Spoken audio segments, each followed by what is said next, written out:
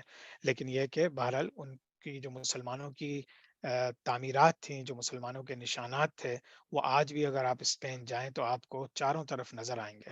صرف فرق یہ ہے کہ اب مسلمان وہاں پہ حکومت نہیں کرتے. ہمیں پتا ہے کہ عبد الرحمن کا انتقال 788 میں عیسوی میں ہوا، اور اس کے بعد ان کا بیٹا ہشام ون جو ہے وہ حکومت میں آیا. ہشام ون بھی بہت اچھا انسان تھا، اور جو ہے اس نے بھی حکومت کو اپنے والد کی طرح چلانے کی کوشش کی. اس طرح سے پھر چیزیں آگے چلیں، اور پھر عبد الرحمن 2 آئے، پھر اس کے بعد کچھ عرصہ گزرا، پھر عبد الرحمن 3 آئے، اور انہی کے زمانے میں لوگ کہتے ہیں کہ گولڈن ایج آئی. لیکن وہ سب چیزیں sequentially one by one in order ہم انشاءاللہ اگلی اور لاسٹ کلاس میں جو امیہ سلطنت تھی اسپین میں، اس میں ڈسکس کریں گے انشاءاللہ تعالی. اچھا، مسلمانوں کی جو حکومت اوور آل تھی اسپین میں، وہ بہت زیادہ انصاف پسند تھی.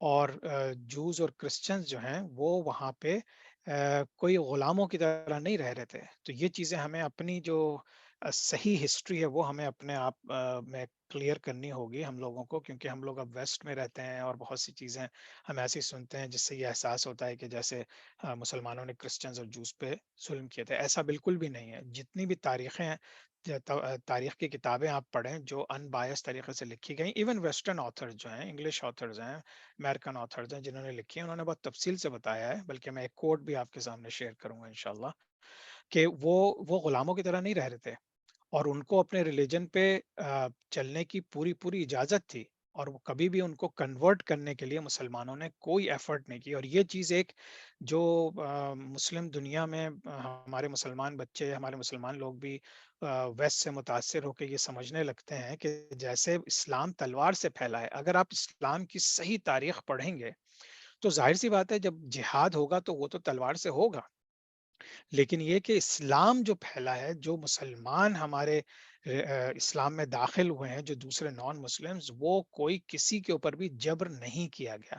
اگر کبھی تاریخ میں ایک آدھ دفعہ کوئی ایک ایسا رولر ملتا ہے جو بذات خود مسلمانوں کی نظر میں ظالم تھا، تو وہ تو خیر ٹھیک ہے. لیکن یہ کہ اوور آل جتنی بھی آپ اسلام کی ہسٹری پڑھیں گے اس میں آپ کو نظر آئے گا کہ اسلام کوئی جبریہ طور پہ کسی کے اوپر لاگو نہیں کیا گیا.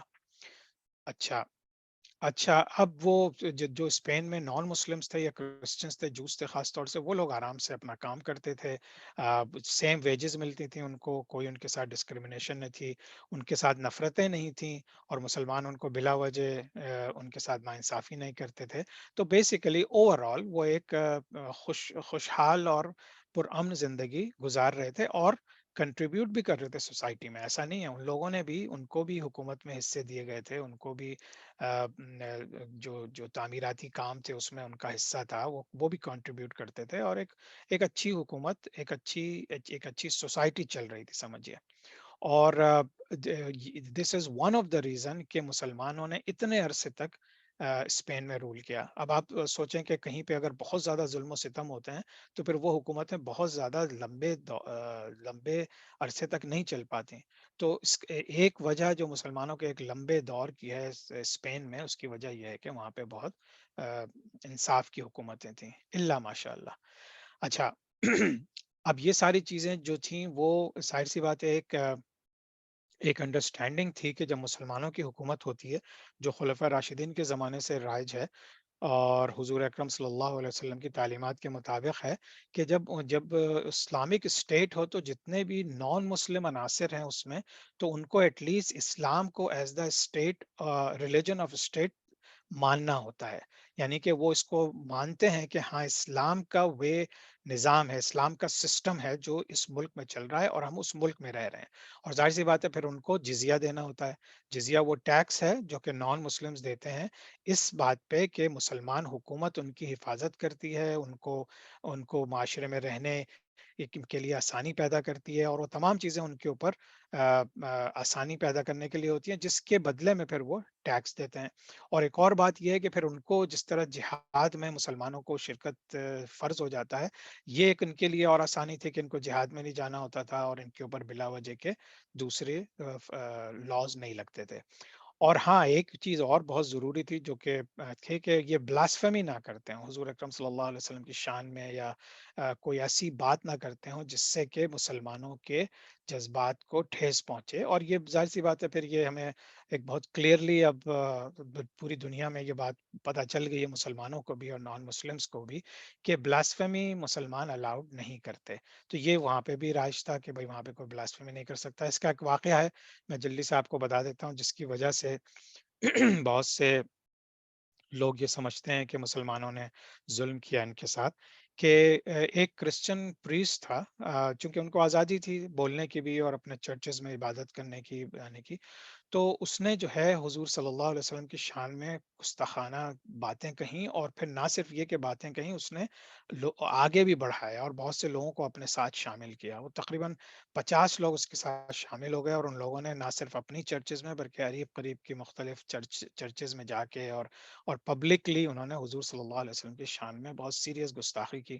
اس کے اوپر حکومت نے ان کو پکڑا، اور ان کو پکڑ کے سب سے پہلے باس پرس کی، ان سے کہا کہ یہ چیز الاؤڈ نہیں ہے کیونکہ یہ اسلامی معاشرہ ہے، آپ ہمارے نبی صلی اللہ علیہ وسلم کی شان میں گستاخی نہیں کر سکتے. وہ لوگ مانے نہیں، خاص طور سے وہ پریسٹ جو تھا وہ نہیں مانا، اور جتنے لوگ تھے وہ نہیں مانے. تو ان کو پکڑ کے پھر باقاعدہ پبلک کورٹ میں ان کے اوپر سمجھیے کہ عدالت لگی، اور ان کو پبلکلی ان سے کہا کہ تم اگر معافی مانگ لو اپنی بات پہ تو تمہیں چھوڑ دیا جائے گا. لیکن ان میں سے تقریباً 50 لوگ تھے جنہوں نے معافی بھی نہیں مانگی، اور وہ اس وقت بھی گستاخانہ کلمات کہتے رہے، تو ان کو پھر ایکسیکیوٹ کر دیا گیا تھا. تو اس واقعے کو لے کے بہت سے لوگ پورے اسپین کی جو 700-800 سالہ تاریخ ہے اس کے بارے میں کہتے ہیں کہ شاید وہاں پہ مسلمانوں نے کرسچنز پہ، یا خاص طور سے کرسچنز پہ ظلم کیا تھا. تو ایسی کوئی بات نہیں، اور یہ بھی ایک لا کا حصہ تھا جو ان لوگوں کو پہلے سے بتا دیا گیا تھا، جو چیز لاگو تھی. تو یہ اس لا کا حصہ ہونے کے باعث یہ بھی کوئی ظلم نہیں تھا، بلکہ یہ انصاف کی، جسٹس سسٹم کی امپلیمنٹیشن تھی. اور پھر ظاہر بات ہے جو بیسیکلی الگ چھوٹی الگ چیزیں تھیں وہ مسلمان حکومت کے ساتھ کے اندر جو ضروری ہوتی ہیں وہ بھی ان کے اوپر لاگو تھیں. اچھا، اب یہ اس کو بھی ہم تھوڑا سا ڈیٹیل میں اگلی کلاس میں کریں گے، لیکن جو 929 عیسوی سے لے کے 1031 کا عرصہ ہے وہ مسلمانوں کی ایک گولڈن ایج کہلاتی ہے. اور ہم لوگ زیادہ تر تو جانتے ہیں کہ عباسی حکومتیں جو ہارون رشید اور مامون رشید کا دور آیا تھا تو اس وقت ایک گولڈن ایج تھی. لیکن اسپین میں بھی ایک وقت آیا تھا جس وقت یہ تقریباً وقت تھا جب پوری دنیا سے لوگ پڑھنے لکھنے علم حاصل کرنے جو ہے وہ اسپین کا رخ کرتے تھے. تو اس میں اسپین نے اس وقت اندلسیہ نے ایجوکیشن میں، فلاسفی میں، ریلیجس ٹالرنس میں، کیونکہ یہ بھی بہت again one of the main reason کہ مسلمانوں نے اتنے عرصے حکومت کی کہ ان کے اندر بہت زیادہ ریلیجس ٹالرنس تھا، اور پھر انصاف کی حکومت تھی. تو یہ ایک ایسا گولڈن دور تھا جب باقاعدہ جس طرح ابھی ہم تھوڑا سا آگے چل کے دیکھیں گے کہ عباسی خلافت میں ہارون رشید نے بیت الحکمہ بنایا، بغداد کو پوری دنیا کا ایک میٹروپولیٹن سٹی بنا کے وہاں پہ علم و حکمت کا ایک پورا انسٹیٹیوٹ قائم کیا، جسے ہاؤس آف وزڈم بھی کہتے ہیں. بالکل اسی طرح سے قرطبہ میں خاص طور سے کیونکہ وہ کیپٹل تھا مسلمانوں کا اسپین میں، تو وہاں پہ ایسے بڑے بڑے مساجد کے علاوہ ایسے انسٹیٹیوشن، لائبریریز اور پڑھائی لکھائی سے تعلق رکھنے والے گریک فلسفی کو یہاں بھی عربی میں ٹرانسلیٹ کیا گیا تھا، اور بہت سے لوگ دور دور سے آ کے یہ سب چیزیں پڑھتے تھے.